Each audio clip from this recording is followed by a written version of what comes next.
So we're under here getting this nasty old oil out of this thing.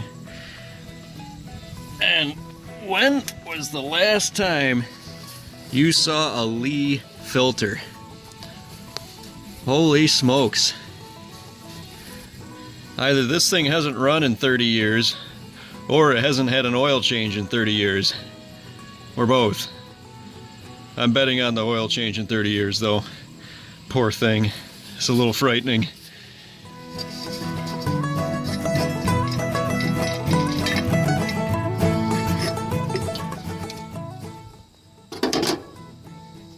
Interesting repair.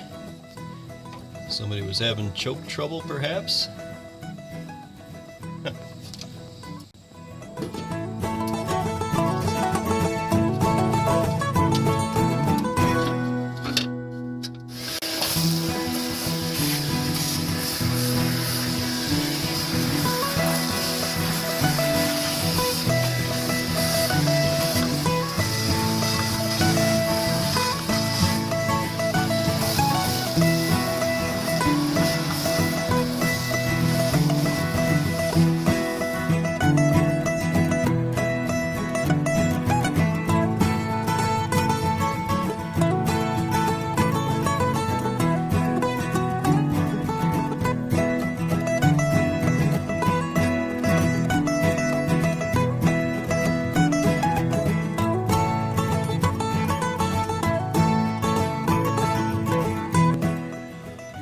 Well, we got all the spark plugs out of her, cleaned, got fresh oil in it, fresh filter, and put a battery in it, cranks over, and we cranked it over for a good while until we got oil pressure on the gauge.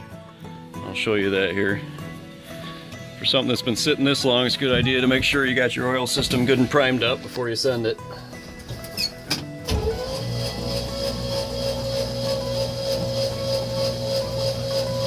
That's a beautiful thing right there.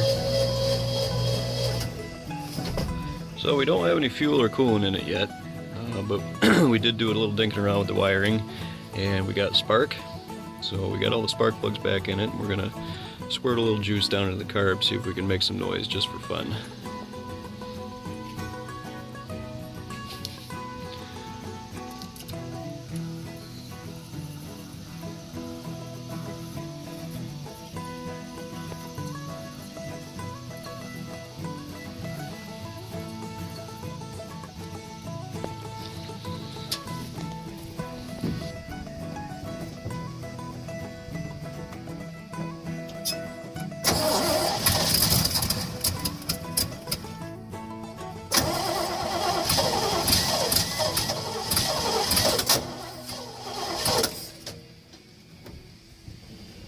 Okay, so now that we've gotten her to light off a little squirt down the throat, we've got a super sketchy IV set up here, and we're going to see if it'll run off the carburetor by gravity feed. Now, I have not pulled this carb off or rebuilt it, but it doesn't seem to be leaking down in, so we gave the float a little wrap. Hopefully it's working. We'll see what happens.